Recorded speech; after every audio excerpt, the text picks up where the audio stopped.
네, 안녕하세요. 우리 초등학교 졸업학력 검정고시 우리 동영 모의고사 5회 시간입니다. 그래서 우리가 총 10회차 중에서 벌써 5회를 풀고 있다라는 이 아주 즐거운 사실, 그렇죠? 그렇지만 우리가 끝까지 긴장 풀지 말고 해야 되는 이유는 모의고사마다 난이도를 조금씩 조정을 했어요. 그리고 전에도 말씀드렸었지만 순서대로 내기도 하지만 여러분들이 막 순서대로 내면은 읽지도 않고 막 실수하는 경우들이 있더라고요. 아, 앞에서 자주적 나왔구나, 뒤에서도 또 자주적이 답이겠지 이러면서 이제 습관적으로 이제 답을 풀다 보면 실질적으로 시험 보러 갔을 때 그렇게 못 푸는 경우들이 있더라고요. 그래서 제가 다 생각해가지고 낸 거니까 네, 천천히 따라 보시도록 하겠습니다. 네, 그럼 모의고사 5회 1번부터 풀어보도록 하죠. 우정. 첫 번째 문제는 우정에 관련된 겁니다. 그래서 참다운 우정에 대해서 바르게 설명한 것을 고르는 문제가 되겠습니다. 그래서 첫 번째, 나쁜 일이라도 돕는다. 두 번째, 친구의 잘못은 숨겨준다. 세 번째, 잘못된 일을 하면 못하게 말린다. 네 번째, 친구가 힘든 일이 있으면 무시한다. 여기서는 지금 참다운 우정에 대해서 내고 있어요. 그리고 우리가 우정에 대해서, 친구 관계, 교우 관계에 대해서 문제를 몇 번 풀어봤었는데 그 문제에 대해서 제가 두 가지 유형이 있다고 말씀드렸습니다. 첫 번째 유형은 이런 유형이에요. 그리고 두 번째 유형은 뭐였어요? 고사성어. 그쵸? 속담이란다. 그 사자성어. 그런 거에 관련돼서 냈기 때문에 보통은 우정에 관련돼서 친구 관계에 대해서 그렇게 두 가지 버전으로 문제가 나오게 됩니다. 이건 첫 번째 버전이죠. 우리가 나쁜 일이라도 돕는다. 네. 사실 이 나쁜 일이라도 돕는다라는 것 자체가 굉장히 짧게 나와 있긴 하지만 나쁜 일을 도우면 안 되죠. 친구가 만약에 정말 나쁜 일을 하거나 나쁜 일에 빠졌다라고 하면은 우린 옆에서 충고해 줄 수 있는 것도 진정한 친구라고 할 수 있습니다. 무조건적으로 덮어주는 것이 좋은 건 아니라는 거죠. 두 번째, 친구의 잘못 숨겨준다. 이것도 역시 같은 얘기고, 친구가 힘든 일이 있으면 무시한다. 힘든 일이 있을 때 도우려고 우리 친구 하는 거 아니에요? 좋을 때만 친구할 거면 뭐하러? 친구 관계를 맺어요. 그쵸? 아무 사실 필요가 없는 얘기들이죠. 그래서 세 번째를 보시면 잘못된 일을 하면은 못하게 말린다. 친구가 예를 들어서 같이 손잡고 가고 있는데 막 초콜릿을 먹다가 그치? 쓰레기를 버리려고 그래요.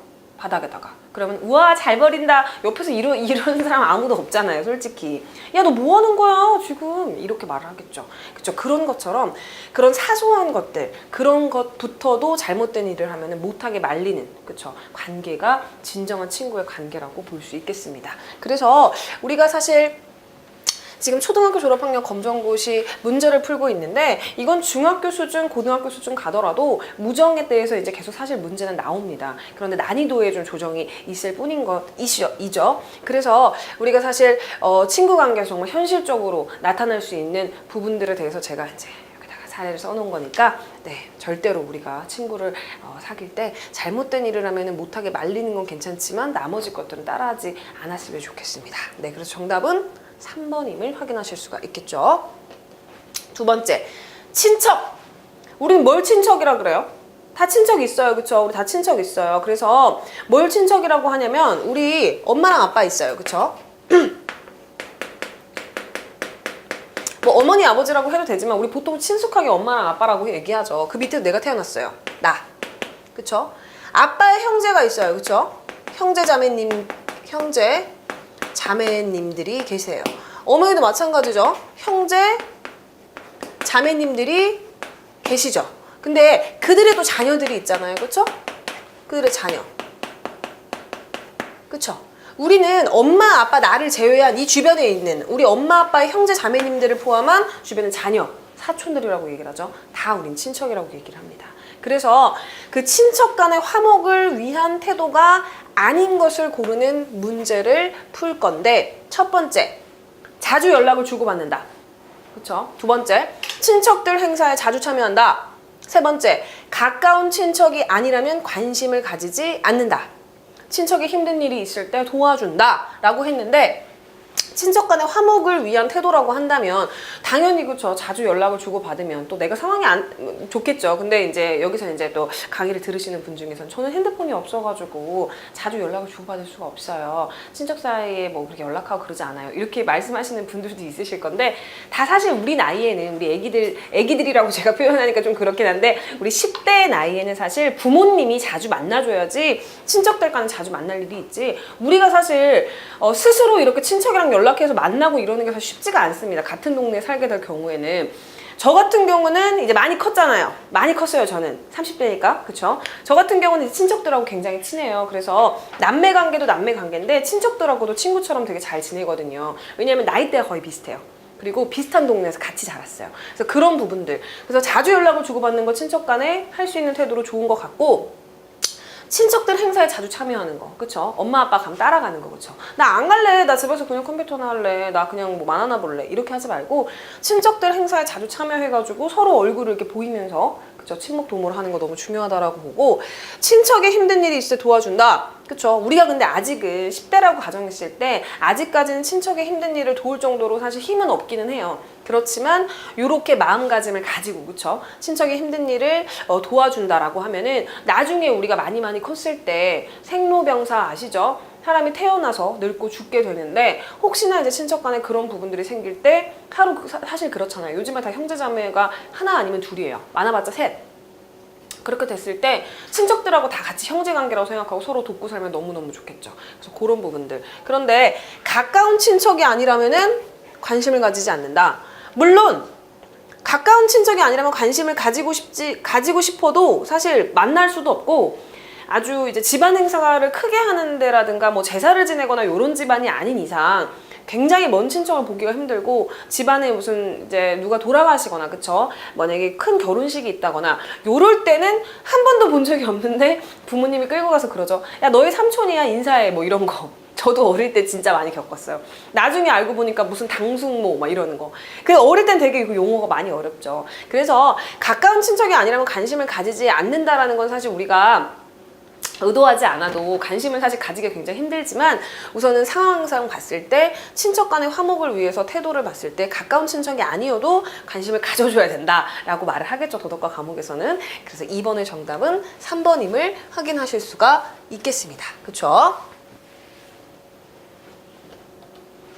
3번, 정직한 생활 태도를 가진 경우가 아닌 것을 고르는 거예요. 정직한 생활 태도를 가진 경우가 아닌 거 고르는 거예요. 우리가 문제를 잘못 읽어가지고 틀리지 말자라고 얘기를 했었죠. 1번, 자신의 잘못을 인정하지 않는다. 2번, 내가 불리하여도 사실대로 말한다. 3번, 길에서 주운 물건을 경찰서에 주었다.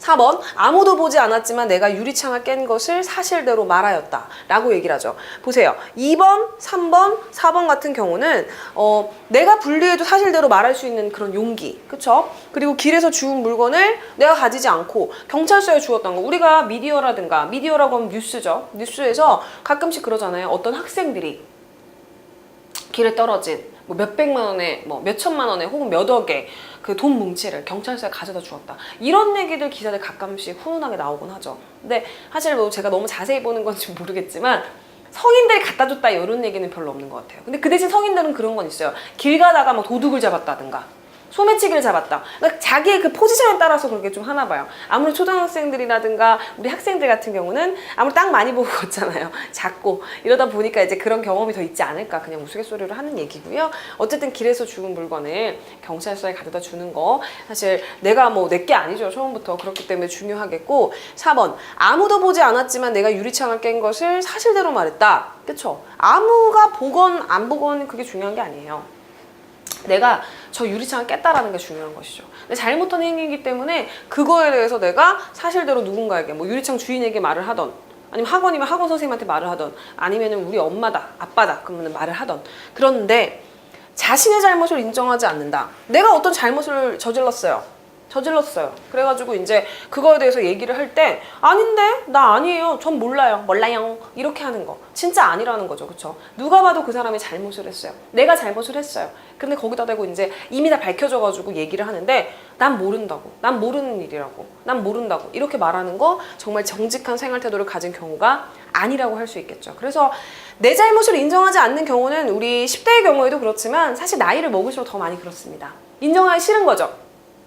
잘못을 인정하기 싫은 겁니다. 네, 여러 가지 이유가 있겠지만, 그렇죠. 오히려 우리 10대 친구들 같은 경우는 잘못했을 경우는 잘못했다라고 얘기를 할 수 있는, 그렇죠, 그런 용기가 있는데 나이를 먹을수록 잃을 게 많아서 그래요. 잃을 게 많아서 뭔가 잘못하게 됐을 경우에 잘못을 인정하는 게 생각보다 많이 쉽지가 않습니다. 그래서 우리는 앞으로 자라면서 지금까지 그랬듯이 그렇죠? 잘못을 잘 인정하고 네, 그런 태도를 가지면 성장했으면 좋겠습니다. 3번의 정답은 1번이죠.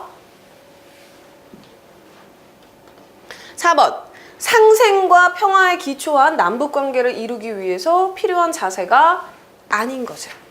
상생과 평화, 같이 살아가는 것과 그리고 평화, 그리고 행복하고 이렇게 그죠? 평화로운 그런 거에 기초한 남북관계를 이루기 위해서 필요한 자세가 아닌 걸 고를 거예요. 1번, 남북한 간의 신뢰를 회복한다. 그렇죠? 맞는 거죠. 불신과 차이를 극복하고 믿음을 회복한다. 맞죠? 군사력을 통한 모험주의적인 도발을 한다. 어디 얘기하는 것 같죠? 군사적인 대립을 지양하고 대화를 통해서 문제를 해결한다. 그렇죠? 군사적인 대립을 지양한다라고 얘기를 했죠. 지양이란 단어 알아요? 알아요? 말을 해줄게요. 지양. 지양한다라는 건 하지 않겠다는 얘기예요. 멀리 하겠다는 얘기입니다. 그렇죠? 추구하지 않겠다는 얘기예요. 그리고 우리는 헷갈리지 말아야 될 게 지양이란 단어랑 지향이란 단어로 헷갈리면 안 돼요. 그렇죠?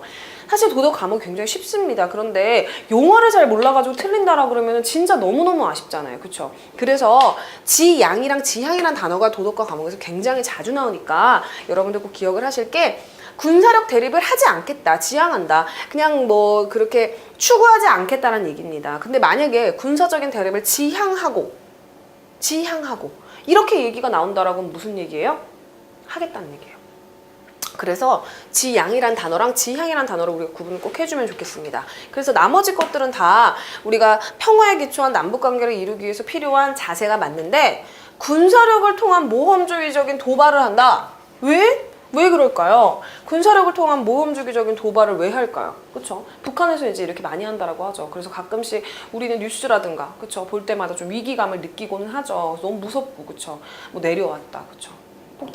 폭탄이라기보다는 그쵸? 미사일 발사를 했다. 그쵸? 뭐 어디 바다에다 떨어뜨렸다. 이런 얘기 들으시죠? 모험주의적인 도발. 그쵸? 이거는 상생과 평화에 기초한 남북관계라고 보기는 굉장히 어렵다. 그래서 우리는 북한이 뭐 진심인지 아닌지는 모르겠지만 자꾸 저렇게 하니까 우리가 참 많이 불안하고 아, 북한은 평화를 원하지 않는구나 이렇게 생각할 수 있겠죠. 그래서 그런 부분들 역시나 필요한 자세가 아님을 확인하실 수가 있겠습니다. 그래서 상생과 평화에 기초한 남북관계를 위해서 필요한 자세가 아닌 것은 바로 도발한다라는 뜻의 3번이 정답이 되겠습니다. 5번. 전쟁이라든가 재난 따위를 당해서 삶의 근거지를 잃고 곤경에 빠진 사람들을 무엇이라고 하는가? 전쟁이라든가 재난, 우리 국제평화의 기준에서 봤을 때 각종 전쟁이라든가 분쟁 등이 있어요. 특히 제일 많은 건 종교전쟁이에요. 그쵸? 그리고 종교전쟁과 더불어서 이제 그런 국가에 관련돼가지고 뭐 인권이라든가 이런 부분들의 전쟁이 굉장히 많이 일어나는데 종교전쟁이라고 하면은 이제 사실 가장 길고 가장 잔인하기도 하고 그래요. 사람이 사실 다 좋은 의미로 모였을 것인데 어떻게 보면 내 종교라든가 내 민족을 지키기 위해 사람들이 좀 더 악해지는 그런 부분들 때문에 종교전쟁이 생각보다 되게 많아요. 그래서 이런 전쟁이라든가 각종 재난, 그쵸, 따위를 당해서 삶의 근거지를 잃고 곤경에 빠진 사람들을 우리는 1번 난민, 2번 수재민, 3번 이탈주민, 4번 세계시민 중에 뭐라고 할 수 있냐? 바로 난민이라고 할 수 있겠죠. 그래서 국제 난민이라고 얘기를 한다면 보통 종교전쟁을 포함해서 여러 가지 그런 전쟁들로 인해서 자기의 뭔가 터전을 잃은 사람들을 얘기를 하고 수재민은 뭐예요? 홍수 때문에, 그쵸? 홍수 때문에 이렇게 돼버린 거고 이탈주민, 보통 뭐라고 하냐면 보통은 우리가 이탈주민 얘기할 때 북한 얘기 제일 많이 하는데 어쨌든 그 근거지에서 이탈한 거, 자의적으로. 그래서 북한 이탈주민이라고 말하면 세터민들 보통 얘기를 하게 되고 세계시민이라고 하면 우리가 추구해야 될, 그쵸? 글로벌 사회에 맞춰서 추구해야 될 시민을 세계시민이라고 보통 얘기를 합니다. 그래서 5번의 정답은 1번 난민임을 확인하실 수가 있겠죠. 6번. 평화 통일을 준비하는 자세로 옳지가 않은 것을 고를 거예요. 평화 통일을 준비하는 자세. 우리는 아무래도 통일을 앞두고 있어요. 그쵸? 사실 제 초등학교 때부터도 여러분들 나이일 때부터도 학교에서 계속 통일에 대해서 얘기를 진짜 많이 했습니다. 그래서 지금도 하는지는 모르겠지만 막 표어랑 포스터 이런 거 막 그려가지고 경시대회하고 막 장난 아니었어요. 그쵸? 그래서 저는 그때 당시에 당장이라도 통일이 될 줄 알았어요. 그런데 쉽지 않은 것이죠. 그죠? 쉽지 않은 것이고 어쨌든 간에 그렇게 쉽지 않더라도 우리는 긴 시간이 걸리더라도 계속적으로 평화 통일을 준비를 하셔야 되는데 그 준비하는 자세로 옳지 않은 것을 골라볼 거예요. 아는 것을 1번 이산 가족을 위로한다. 2번 탈북자를 따뜻하게 대해준다. 3번 북한의 말을 이해하려고 하지 않는다. 4번 북한 동포를 돕는 일을 지속적으로 한다 라고 얘기를 하죠. 그랬을 때 준비한 자세라고 한다면 우리가 자의적이건 타의적이건 우리는 이산가족들이 있습니다. 주변에 있는데 이산가족인 걸 모르고 있을 수도 있어요. 사람들이 우리가 너무 어리기 때문에. 그쵸? 이산가족을 위로하는 거 좀 중요하고 그 다음에 탈북자가 있다라고 한다면 알게 됐다라고 하면은 사실 이 사람 탈북자니까 뭔가 내가 이 사람을 좀 동정의 시선으로 봐야 되는 거 아닐까? 뭐 되게 잘해줘야 되는 거 아닐까? 뭐 이런 부담감을 가지라는 게 아니고요. 원래 사람들이 같이 대하듯이 우리 되게 따뜻한 사람이잖아요. 그쵸? 그렇게 하듯이 따뜻하게 대해주는 거 중요하겠고 북한 동포를 돕는 일은 지속적으로 하는 거. 그쵸? 각종 이제 문제시 되는 것들이 있거나 아니면 좀 힘들어하는 그런 국제사회에서 뭔가 제기해 줄 때 그쵸? 우리가 한민족이기 때문에 북한 동포를 돕는 일에 대해서 그래도 지속적으로 해주는 거 굉장히 중요하다고 하겠습니다. 그런데 북한의 말을 이해하려고 하지 않는다. 예를 들면 그런 거죠. 북한 같은 경우는 언어 사용을 할 때 순한글말을 씁니다. 어떻게 보면 되게 당연한 걸 수도 있어요. 그런데 이런 것들을 우리는 되게 웃기다고 생각하는 친구들이 있는 것 같아요. 그쵸? 사실 왜냐하면 그게 지금 나쁘다는 건 아니에요. 왜냐하면 저도 어릴 때 막 우리는 외래어 사용이 되게 아무렇지 않잖아요. 그쵸? 그렇죠. 외래어 사용이 되게 아무렇지 않은데 북한 사람들 같은 경우는 외래어 사용을 잘 안 하죠. 보통 순우리말로 대부분의 것들에 대해서 얘기를 하는데 우리 막 도너츠 같은 거 엄청 좋아하죠. 그렇죠. 도너츠 같은 경우는 사실 외래어잖아요. 그렇죠. 외국어죠. 그런데 북한 사람들 도너츠 같은 경우를 이제 우리 순한글 말로 해서 뭐 가락지빵이라든가 뭐 이런 식으로 얘기를 보통 하잖아요. 그래서 그런 것들이 되게 어색한 거예요. 어느 순간부터. 우리는 한국 사람이고 한국인인데도 불구하고 그렇게 순한글 말로 언어를 사용하는 게 되게 어색하고 느껴지는 거죠. 근데 그런 거에 대해서 이해하려고 하지 않는다라거나 북한 말은 성조가 세요. 성조가 뭐냐? 억양. 이렇게 생각하시면 돼요. 그래서 왜 중국말 들으면 제가 중국말을 전혀 못하기 때문에 따라 할 수도 없지만 뭐 막 영영 쭉 막 이렇게 웃기죠. 네. 아래 위로 높낮이로 막 이렇게 얘기하잖아요. 그쵸?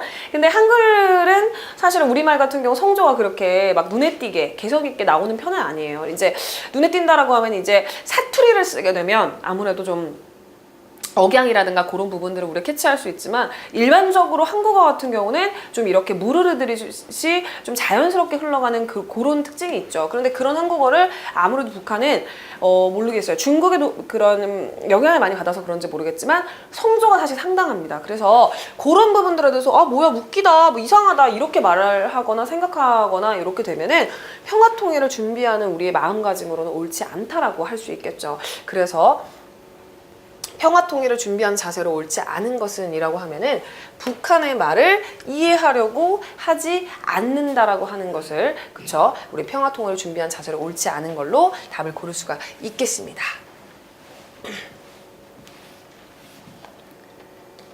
다음 중 너그러운 마음은 1번 남의 행동은 무조건 옳지가 않다. 2번 실수를 저지른 친구를 이해한다. 3번 사소한 잘못도 그냥 넘어가지 않는다. 4번 나와 다른 생각은 무시한다. 보세요. 남의 행동은 무조건 옳지가 않고 그렇죠? 사소한 잘못도 그냥 넘어가지 않고 막 그냥 다 찝어보는 거야. 야, 너 이게 어땠네 저게 어땠네. 그렇죠? 좀 그렇게 살고 싶진 않아요 저는. 그렇죠? 적당히 좀 하는 것도 필요한데 참 디테일하게 찝는 사람들이 있죠. 너 이것도 잘못되고 저것도 잘못되고 그리고 생각해보니까 옛날에 너 그것도 잘못했지. 또 그런 거야? 이렇게 말하면서 있어요. 성격 탓이지만 사소한 잘못도 그냥 넘어가지 않는 거 그리고 나와 다른 생각은 무시하는 거 이런 부분들은 너그러운 마음이라고 좀 보기는 어렵죠. 그렇죠. 그런데 실수를 저지른 친구에 대해서 실수 자체를 용납한다는 의미가 아닙니다. 실수를 했어요. 근데 그 친구가 내가 실수한 스스로가 알아요. 그리고 다시 하고 싶지 않은 것을 도움을 요청하거나 나 진짜 잘못한 것 같지라고 하면 그렇긴 한데 그래 한 번은 할 수 있어. 이런 마음들 말하는 거잖아. 네 실수는 실수 아니야. 그건 잘한 거야. 이렇게 말해달라는 게 아니고 그 실수를 했다는 걸 서로 같이 이제 뭐 그렇게 하면서 그렇지만 너 앞으로 잘할 수 있을 거야. 걱정하지 마. 나 그렇게 할 수 있을 거라고 생각해. 나도 실수 많이 해봤어. 뭐 이런 것들 있잖아요. 그렇게 해주는 마음은 너그러운 마음이라고 할 수가 있겠죠. 그래서 7번의 정답은 2번임을 확인하실 수가 있겠습니다. 8번. 봉사의 진정한 의미는 무엇인가? 1번. 남이 칭찬해주는 것이다. 2번. 비난받지 않기 위해서 봉사한다. 3번. 돈이 많은 사람이 하는 것이다. 4번. 나의 이익을 생각하지 않고 어려운 사람을 돕는다. 라고 했는데 진정한 의미를 찾는 것입니다. 진정한 의미. 그쵸? 사실 어떻게 보면 1번, 2번, 3번, 4번이 내가 봉사를 하는데 이유가 될 수 있습니다. 다 각자 상황이 다르기 때문에. 그런데 1번하고 2번하고 3번 같은 경우는 진정한 의미라고 보기는 좀 어려워요. 물론 칭찬받기 위해서 봉사를 하기도 해요. 그쵸? 그리고 비난받지 않기 위해서 내가 좀 위치적으로 봤을 때 좀 높은 위치에 있어. 그런데 다 해. 이런 높은 위치에 있는 사람들은. 근데 내가 안 해주면 좀 그래. 그래서 봉사하는 사람도 있습니다. 물론. 그렇지만 하다 보면은 그 마음이 나오죠. 그리고 돈이 많은 사람이 하는 것이다. 내가 돈이 많기 때문에 내가 생각해보니까 이 돈은 원래 내 돈은 아닌 것 같아. 내가 정말 이만큼 돈을 많이 벌었지만 이렇게 살게 된 거는 뭐 예를 들어서 이렇게 뭐 내가 이제 이런 뭐 사회 도움을 많이 받았어. 환원해야겠다. 이래서 할 수도 있는 것입니다. 그런데 이런 것들은 봉사의 진정한 의미라고 보기는 어렵고 내 이익을 생각하지 않고 어려운 사람을 돕는다. 그쵸? 사실 어떻게 보면 이게 가장 봉사의 진정한 의미라고 볼 수 있겠죠. 내가 이 사람에게 봉사를 함으로써 어떤 뭐 나에게 뭐 혜택이라든가 그런 부분이 돌아올 거라는 걸 생각하지 않고 그리고 사실 생각하고 하는 게 아니죠. 내가 다른 사람한테 사실 뭐 혜택 받으려고 하거나 봉사 받으려고 내가 하는 건 아니잖아요. 내가 몸이 불편하게 됐을 때 다른 사람이 나 해주겠지?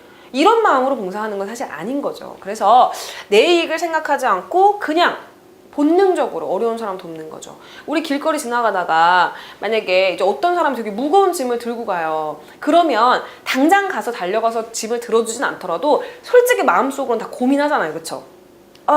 뒤뚱거리는데 좀 할까? 이러면서 지나가기도 하고 어떤 사람들은 제가 좀 도와드릴까요? 이렇게 하기도 하고 근데 그거 되게 그러니까 본능적으로 나오는 마음들이잖아요. 내가 설사 그 사람에게 손을 안 내밀더라도 막 정말 그 길에 나랑 그 사람 둘뿐이야. 근데 막 진짜 무겁게 막 들고 가요. 그럼 난 진짜 수많은 고민을 하죠. 정말 본능적으로. 나 진짜 가서 좀 말해볼까? 내가 괜히 도와준다고 했다. 저 사람이 좀 약간 막 아니에요. 이렇게 거절하진 않을까? 이런 수많은 생각을 하긴 하지만 아주 본능적으로 생각을 하죠. 그래서 봉사의 진정한 의미라고 생각한다면 8번의 4번임을 확인하실 수가 있겠습니다. 9번.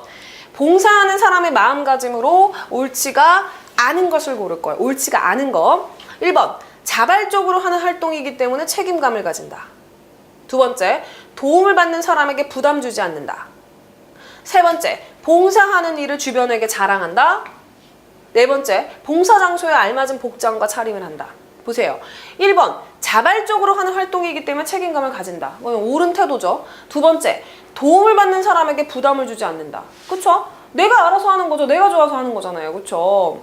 그렇기 때문에 그 사람한테 부담을 줘요. 예를 들어서 이런 거죠. 제가 사실은 되게 바쁜데 지금 여기 와서 이렇게 양신을 도울 사실 그런 시간적 여유가 없는데 당신이 너무 좀 그래 보여가지고 했으면 이렇게 할 건 아니잖아. 그러니까 그럴 거면 안 하는 게 낫고. 그쵸? 그리고 봉사하는 일을 주변에 자랑한다.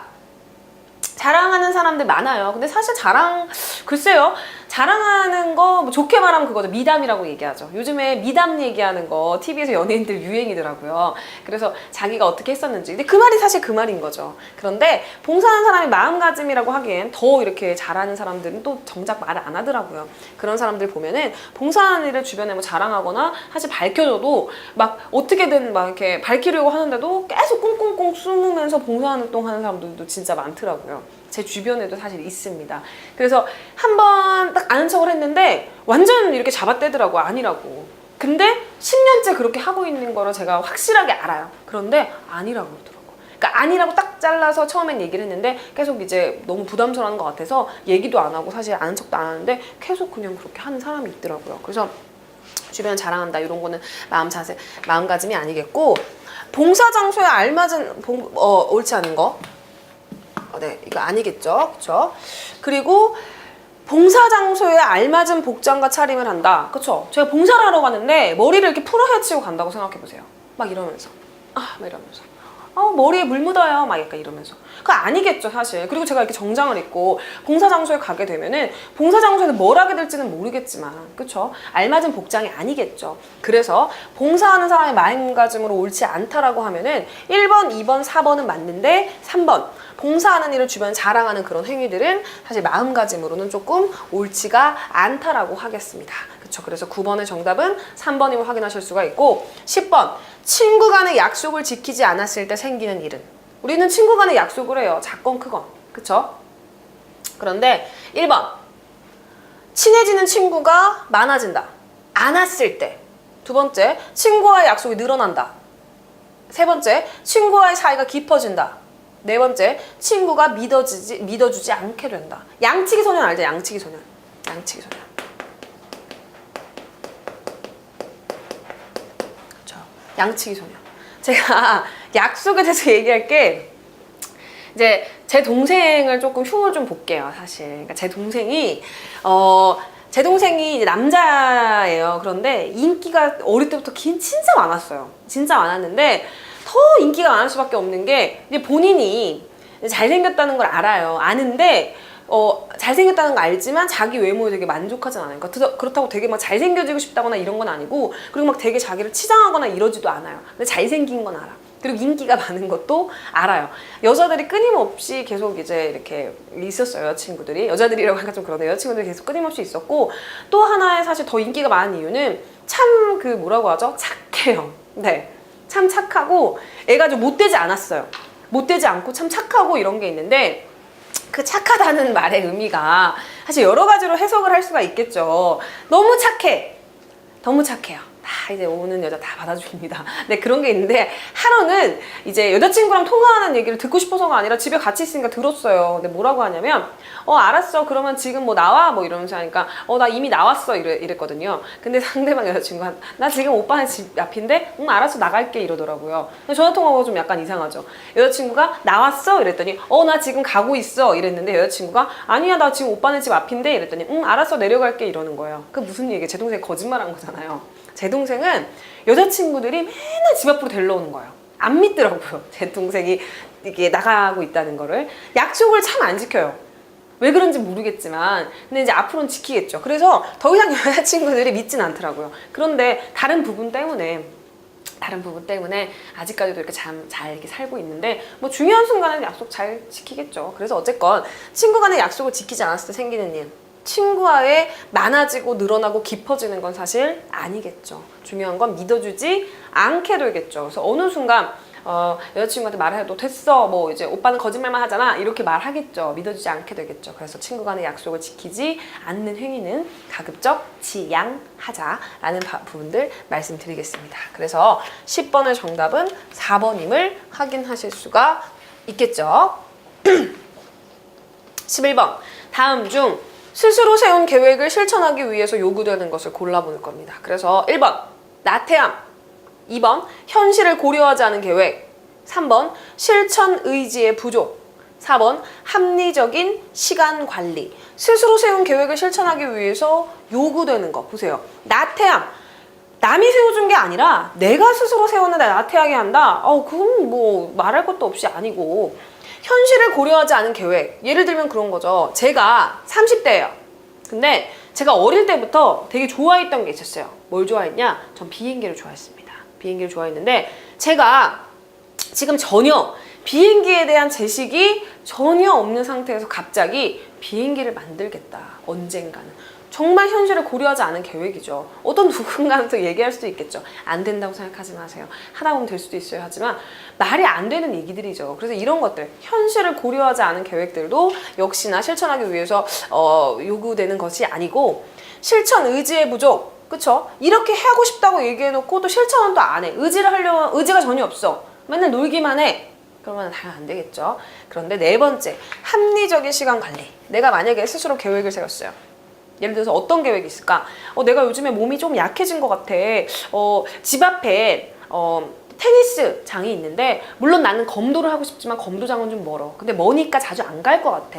근데 테니스는 내가 두 번째로 하고 싶은 운동이기도 하고 가까워서 왔다 갔다 하면서 그래도 자주 갈 수 있을 것 같아. 그런 부분들 시간 요때부터 요때까지 하게 되면은 좋을 것 같고 요 시간을 피해서 하게 되면 괜찮을 것 같아. 이런 여러 가지 합리적인 스스로의 계획, 시간 관리 중요하다고 할 수 있겠죠. 그래서 11번의 정답은 4번임을 확인하실 수가 있겠죠. 12번 다음 빈칸에 들어갈 말로 알맞은 것은 정직한 사람은 어떠한 사실이든 있는 그대로 말할 수 있는 가로를 갖춰야 된다. 정직한 사람은 어떠한 사실이든 있는 그대로 말할 수 있는 뭘 갖춰야 될까요? 용기 혹은 뭐 진실 뭐 그런 마음 뭐 이런 부분들이 답이 되겠죠. 그쵸? 1번 용기. 처음 답이 나와버렸어요.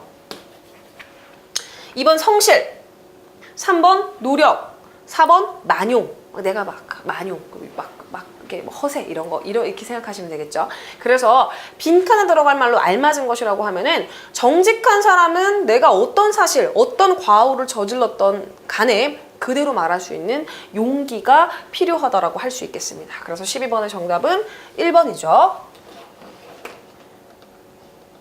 13번. 다음 중 우리 조상들이 으뜸으로 삼았던 아름다움의 요소는? 우린 아름다움에 대해서 문제를 내면적 아름다움, 외면적 아름다움 이 부분에 대해서 이제 기본서를 배우셨던 분들은 배웠는데 여러분은 다른 데서 이제 공부를 하고 오셨죠. 그래서 그런 아름다움의 요소들에 대해서 좀 볼 건데 1번 솜씨, 2번 말씨, 3번 성씨, 4번 마음씨. 그쵸?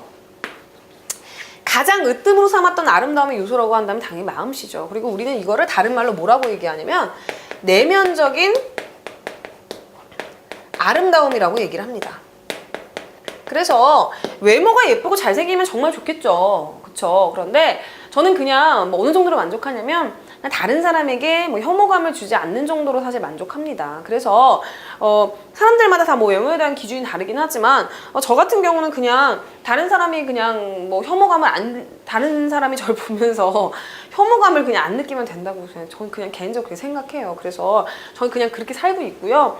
제일 중요한 건 우리 조상들도 마찬가지지만 저도 마찬가지로 내면적인 아름다움이 굉장히 중요하다고 생각해요. 얼굴은요, 외적인 건요, 물론 외적인 관리도 굉장한 노력이 있어야지 할 수 있습니다.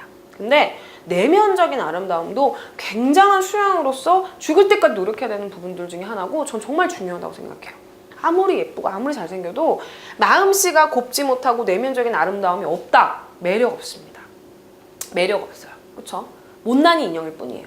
그래서 13번에 다음 중 우리 조상들이 가장 으뜸으로 삼았던 아름다움의 요소를 고른다라고 하면 4번 마음씨가 정답이 되겠습니다. 그렇죠? 그래서 4번을 정답으로 골랐고 14번이죠. 참된 아름다움에 대해서 바르게 말한 것을 골라보도록 하겠습니다. 참된 아름다움이라고 하면 제가 거의 보통 내면적인 아름다움을 참된 아름다움으로 얘기한다라고 얘기를 했죠. 그래서 바르게 말한 것은 첫 번째, 겉에 보이는 것만 예쁘면 된다. 겉에 보이는 것만 예쁘면 된대요. 아니죠. 문학작품에만 아름다움이 있다. 아니죠. 자연 경관도 아름다울 수 있고 음악 소리도 아름다울 수 있고 그렇죠? 사람의 외모도 아름다울 수 있고 내면도 아름다울 수 있고 정말 다양한 부분들이 있고 3번 선천적으로 타고나는 것으로 노력이 필요가 없다. 선천적으로 타고난다라고 했어요. 그렇지 않다라고 했죠. 죽을 때까지 끊임없이 노력해야 되는 거고 어떻게 보면 외적인 부분을 가꾸는 거 더 힘들 수 있다. 절대 안 아름다워. 발음이 좀 꼬이는데 절대 아름다워지지 않는 사람도 있더라고요. 그래서 4번 겉모습과 내면의 아름다움이 모두 중요하다. 그쵸? 제가 앞에서도 바로 말씀드렸지만 겉모습과 내면의 아름다움이 모두 중요합니다. 그쵸? 어떤 사람들은 우리 옛날에 그 성형에 대해서 우리 아직 10대 친구들 같은 경우는 몰라요. 관심이 있으실 수도 있을 것 같아요. 왜냐면 사실 미에 대한 거는 나이와 뭐 그런 거 전혀 상관없죠. 그쵸? 우리가 아기를 둘 낳은 엄마건, 그쵸? 아니면 청소년이건 다 관련 없이 다 미에 대해서 관심이 있고 자기 외모에 대해서 관심이 있는데 우선은 성형 같은 경우, 그쵸? 성형 같은 경우 맨 처음에 사실 어떻게 보면 하게 됐던 게 너무 이제 외적으로 자신감이 떨어진다라는 게 이제 미적으로 얘기하는 것이 아니라 내가 외면적으로 다른 사람과 같지 않은 이제 외모를 가졌을 경우, 예를 들어서 뭐 속눈썹에 눈을 찔러가지고 옛날에 안과에서 막 쌍꺼풀수라고 해줬죠. 사실 미용적인 부분이라기보다는 그게 의학적으로, 혹은 다른 사람들은 속눈썹이 바깥으로 나는데 이 안쪽으로 나는 건 사실 다른 사람들과 다른 부분이죠. 혹은 뭐 우리나라 같은 경우 많이 없지만 뭐 브라질 같은 경우 6손이라고 해서 원래 손가락 5개잖아요. 6개인 사람들이 상당히 많대요. 근데 브라질에서는 그걸 나쁘게 생각하지 않는다라고 얘기를 하더라고요. 그대로 산다고 얘기를 하더라고요. 그래서 그런 부분들, 그러니까 정말 남들과 같지 않은 외모를 가졌을 때 그것을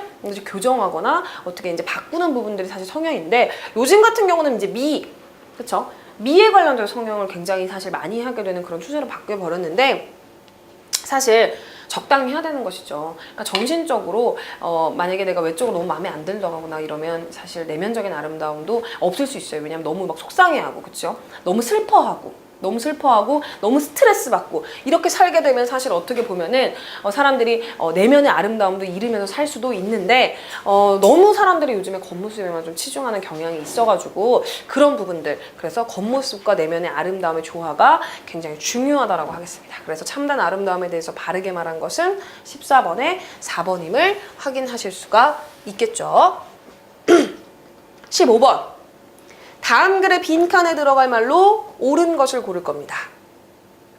아무리 외모가 매력적이고 지식이 많은 사람이라고 할지라도 바른 가로와 도덕적인 실천 능력을 갖추지 못했다면 인간으로서 진정한 아름다움을 갖췄다고 보기 어려울 것이다. 역시나 우리가 내면적인, 그쵸?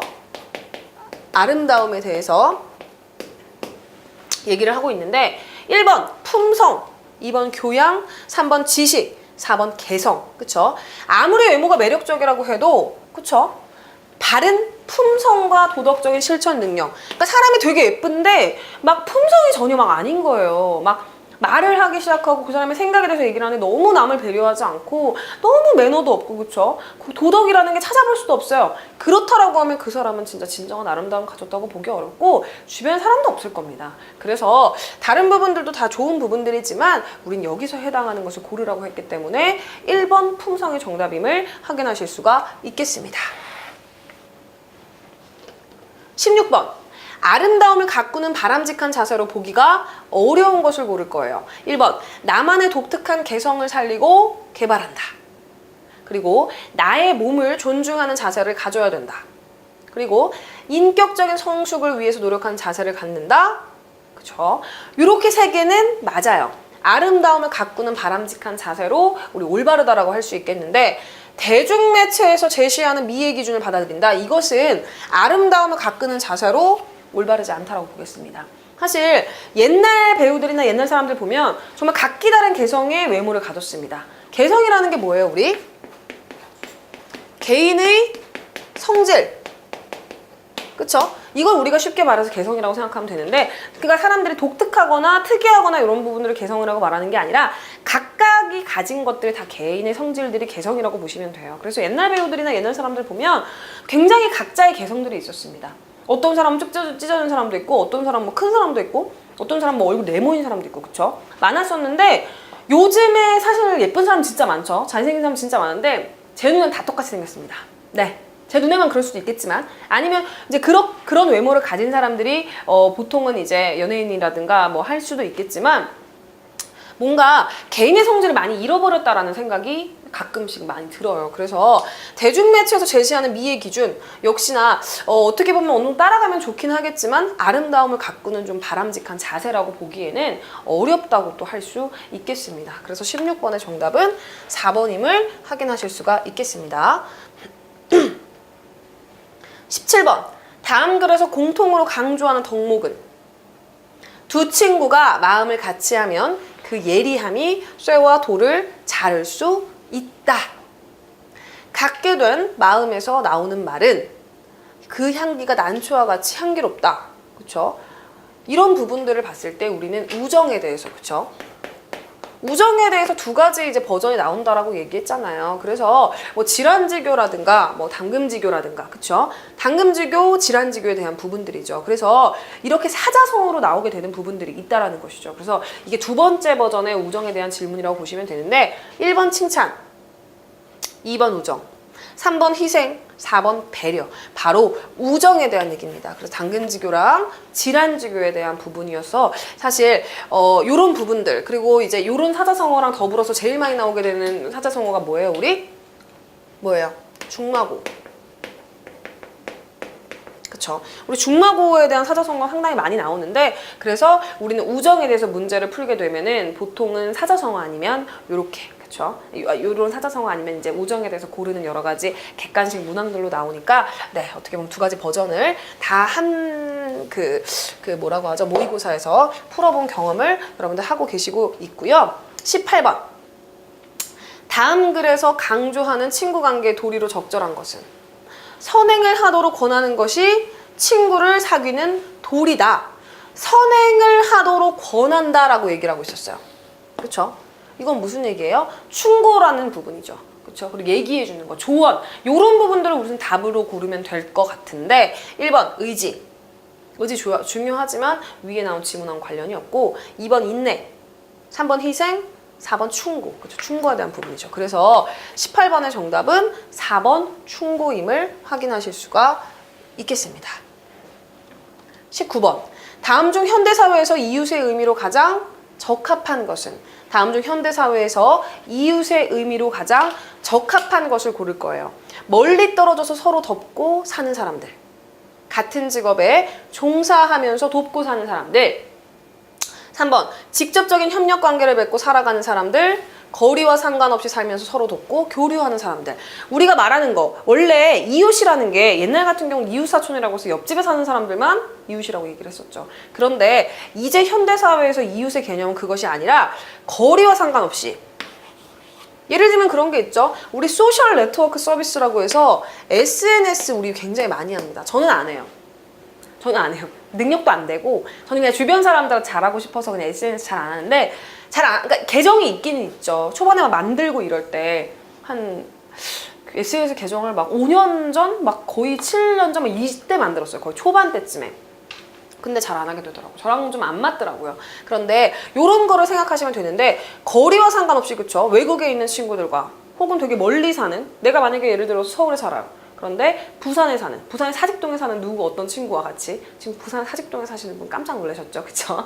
그렇게 상관없이 살면서 서로 돕고 교류하는 사람들을 우리가 현대판, 그쵸? 현대판 이웃이라고 보통 얘기를 합니다. 그래서 옛날 이웃들이라고 하면은 주변에 가까이 살면서 서로에 대해서 이제 정말 그 친척보다도 더 가까운 사이라고 해서 이웃사촌이라고 얘기를 했다. 요게 옛날 버전. 그리고 현대사회 버전은 거리랑 상관없이 살면서 서로 돕고 살게 되는 대부분의 사람들을 우리는 이웃이라고 얘기를 한다. 이렇게 알게 되시면 되겠습니다. 그래서 19번의 정답은 4번임을 확인하실 수가 있겠고, 20번.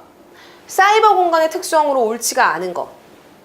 우리는 사이버 공간에 대해서 무조건적으로 시험 문제가 나옵니다. 그래서 사이버 공간의 특성으로 옳지 않은 것을 볼 텐데 1번 신속성, 2번 개방성, 3번 익명성, 4번 베타성. 보세요. 신속성이라고 한다면 사이버 공간이 굉장히 빠르죠. 퍼지는 속도 보세요. 장난 아니에요. 그렇죠? 내가 어떤 게시물을 올렸어요. 근데 5분 뒤에 생각해보니까 그 게시물이 적절하지 않은 것 같아. 내렸어요. 근데 그동안에 다른 사람이 와서 내 게시물을 안 봤을까요? 물론 비공개로 돼 있으면 못 봤겠지만 공개가 처음에 돼 있었다고 하면 누군가 한 명은 봤다는 거죠. 근데 그거를 누군가가 퍼왔다. 그럼 퍼지는 건 진짜 한순간이죠. 그런 부분들. 두 번째 개방성. 개방도 있죠. 내 블로그 닫아놓지 않으면, 내 SNS 닫아놓지 않으면 누가 와서 누군가나 볼 수 있어요. 그리고 나도 마찬가지죠. 그쵸? 내가 예를 들어서 인터넷에서 이제 뭐 궁금한 걸 검색하려고 하죠. 그러면은 다 개방이 되어 있으니까 나는 그 검색해서 받아들이는 거죠. 아시겠죠? 그리고 익명성, 댓글 같은 거. 어느 순간부터 댓글에 대해서 순환운동한다 그래가지고 자기 막 이름 써가지고 댓글 달자 막 이랬던 운동들도 가끔 있었습니다. 그런데 대표적으로 인터넷의 특성이라고 불리는 것 중에 하나 바로 익명성이고, 익명성엔 두 얼굴이 있어요. 두 얼굴. 제가 옛날에 이제 야학에서 이제 친구들하고 도덕과 과목을 공부를 할 때 그 친구 중에서 한 명이 여자친구였었어요. 여자친구였었는데 그 자동차를 굉장히 좋아했습니다. 그러니까 다 좋아하는 거예요. 자동차의 모든 걸 좋아해요. 디자인도 좋아하지만 자동차 속에 있는 그냥 여러 가지 엔진이라든가 이런 부분을까지 관심이 굉장히 많았었죠. 근데 그 친구도 뭐 자기가 원했든 원하지 않았든 간에 학교에서 이제 이렇게 나오게 됐던 친구였어요. 그랬는데 그 친구가 여자친구였었고 참 체구도 작고요. 참 예쁘게 생기고 이쁘장하게 생기고 저랑 말도 진짜 잘 통했었어요. 지금도 당연히 연락을 하고 당연히 지금 만나는데 그 친구 같은 경우는 인터넷상에서 좀 유명했었던 것 중에 하나가 뭐냐면은 자동차 관련해서 지식이 워낙 풍부하다 보니까 그런 자동차 관련해서 커뮤니티에서 뭐 이런 이제 좀 그런 서로 이제 조언 같은 거 주고받고 이런 것들로 굉장히 좀 유명했던 친구였죠. 그런데 그 친구가 만약에 16세에 어린 정말 여자아이라고 알았다라고 하면 정말 수많은 사람들이 있죠. 거의 그리고 자동차 남자들이 보통 한다라고 생각하니까 그분들이 이제 이 친구랑 되게 아무렇지 않게 편견 없이 대화할 수 있었을까요? 그렇지 않았을 거예요. 근데 그 친구는 어떻게 보면 익명성의 수혜를 본 거죠.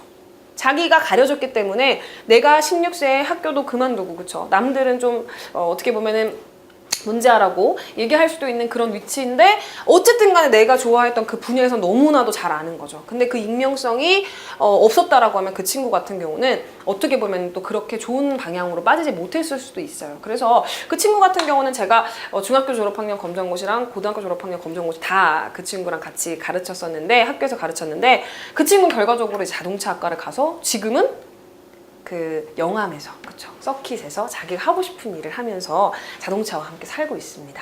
그래서 익명성이라는 게 그런 부분에서 좋은데 대부분 사람들이 익명성에 대해서 좀 나쁘게 얘기하는 것 중에 하나는 뭐예요? 익명성으로 해서 남들한테 피해를 주는 거. 막 나쁜 댓글 달린다거나 욕한다거나 이런 부분들. 그래서 1번, 2번, 3번 같은 경우는 특성이 맞는데 베타성.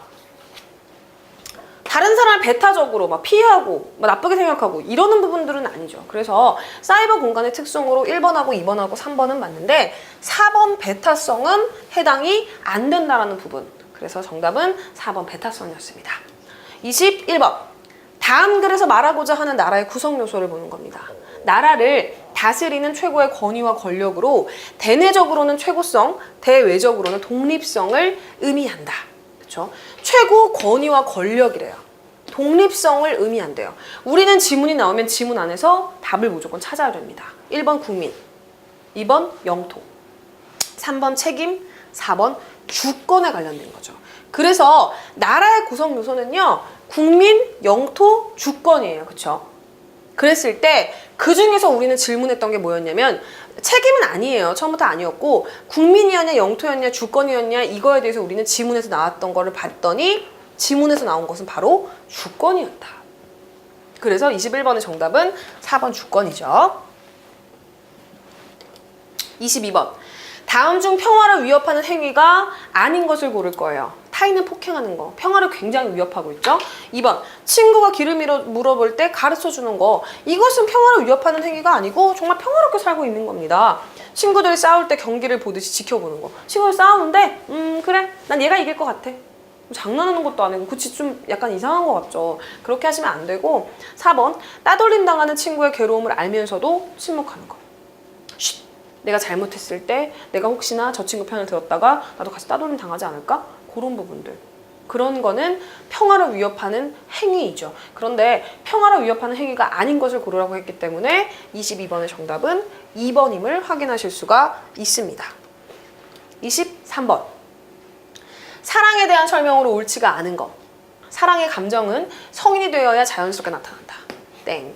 어릴 때부터 태어나면서부터 사랑의 감정 느낄 수 있습니다. 기억하지 못할 뿐 모든 인간에게 찾을 수 있는 근원적인 감정이다. 이건 옳지 않은 거 고르는 거구나. 그쵸? 근원적인 감정이죠. 상대방을 그리워하는 감정이 바탕이다. 맞는 얘기고 사람들 사이에 경험할 수 있는 가장 행복한 감정이다. 맞는 얘기죠. 그런데 사랑의 감정은 성인이 되어야 자연스럽게 나타난다? 방금 말씀드렸지만 아닌 거죠. 그래서 잘못된 거 옳지 못한 걸 고르라고 했기 때문에 23번의 정답은 1번임을 확인하실 수가 있겠습니다. 다음 중 아름다움에 대해서 잘못 설명한 거. 잘못 설명한 거 볼 거예요. 아름다움은 있는 그대로 세상을 바라보는 것이다. 잘 설명했죠. 잘 설명했고, 두 번째, 아름다움은 세상을 긍정적으로 바라보게 해주죠. 잘 설명했죠. 긍정적으로 바라보게 해줍니다. 막 아름다움이 느껴지면 다 모든 게 아름다워 보이죠. 3번, 아름다움은 어떤 목적이라든가 욕구를 충족하기 위한 수단이다. 아름다움은요, 그 자체가 목적인 것이지 수단이 될 수가 없기 때문에 정답은 우선 3번. 아름다움의 경험은 인간의 감정을 자극하고 발달시킨다. 그래서 맞기 때문에 1번, 2번, 4번은 맞는 얘기고 24번에 잘못된 것은 3번임을 확인하실 수가 있겠습니다. 25번 마지막 문제죠. 다음 중 대표적인 이웃 간의 갈등 사례에 해당하지가 않는 것은, 우리는 이웃 간의 각종 갈등에 대해서 많이 이제 얘기를 했었고 문제에서도 풀어봤습니다. 그래서 역시나 그런 문제인데 해당하지 않는 걸 고르라고 했죠. 이웃 간의 무관심 문제 상당하죠. 이웃 간의 무관심 때문에 여러 가지 각종 사건 사고에 대해서 늦게 발견해서 더 사건이 커지거나 이런 부분들이 있어요. 그렇죠? 독거노인들을 되게 나중에 발견했다던가 뭐 일가족이 뭐 안 좋은 선택을 했는데 그런 선택에 대해서 나중에 발견했고 사람들도 막 인터뷰 같은 거 하는데 거기 사는지도 몰랐어요. 본 적이 없어요. 뭐 이런 얘기들 보신 적 있을 겁니다. 무관심 문제에 해당하는 것이고, 이웃 간의 잦은 이사 문제, 그리고 이웃 간의 층간소음 문제. 층간소음 때문에 사람들 별일 다 일어났죠. 요즘에는 그런 뉴스 별로 안 나오던데 층간소음 때문에 누구 죽였다 이런 얘기. 정말 무섭죠. 너무너무. 정말 글쎄요. 그 당사자들만 알겠지만 누구 편도 들고 싶지 않습니다. 층간소음을 일으킨 사람도 잘못된 선택을 한 사람도. 4번 이웃 간의 집 앞 주차 문제. 우리 집 앞에 주차하면 되는데 왜 이웃집 앞에다 주차를 해요? 요즘에 거의 다 차가 있죠. 그렇기 때문에 내가 이웃집 앞에 주차를 하면 그 집은 못하는 거예요. 그렇기 때문에 나머지 것들은 다 이웃 간의 갈등 사례가 되는데, 이웃 간의 잦은 이사 문제. 뭐 사실 우리나라에 뭐 여러분들 너무 어리니까 잘 모르겠지만 제 정도 나이 되면 다 아시죠. 다 뭐 자기 집인 사람이 몇이나 돼요. 다 은행집 아니면. 그쵸? 다 그렇죠. 그래서 자주 이사하게 될 수밖에 없습니다. 현대사회는. 그리고 여러 가지 뭐 직업이라든가 이런 부분들 때문에도 자주 이사하게 되고 각종 사실 문제들 때문에도 이사를 많이 하잖아요. 그렇기 때문에 이웃 간의 이사 문제 때문에 갈등이 생기지는 않는다라는 점 여러분들께서 확인하실 수 있겠습니다. 그래서 우리가 1번부터 그쵸? 1번부터 25번까지 문제를 다 같이 풀어봤습니다. 그래서 보통 요번 같은 경우는 가장 많이 다뤄졌던 문제가 무슨 문제였어요? 아름다움. 그쵸? 아름다움에 대해서 제일 많이 다뤘습니다. 우리가 도덕과 과목에서 무조건적으로 문제가 나오니까 이런 부분에 대해서 여러 가지 다양한 각도의 버전으로 풀어봤고, 그 다음에 우리가 친구들 간의 우정에 대해서, 그쵸? 일반적으로 객관식 문항으로 서술되어 있는 걸 고르는 것도 있지만 제가 사자성어로 나오는 부분도 있다라고 말씀드렸죠. 그래서 그 두 가지를 다 살펴봤던 파트였습니다. 그래서 우리가 모의고사 10회차 중에서 지금 벌써 5회차가 다 끝났고 여러분들 반 정도 오셨으니까 좀 약간 홀가분하시죠? 그렇지만 긴장을 놓지 않고 6, 7, 8, 9, 10 그렇죠? 다 같이 공부를 해봐야 됩니다. 그래서 문제 푸시느라고 수고 많으셨고요. 우리 6회차에서 만나 뵙도록 하겠습니다. 그럼 이번 시간은 여기까지 하도록 하겠습니다. 고맙습니다.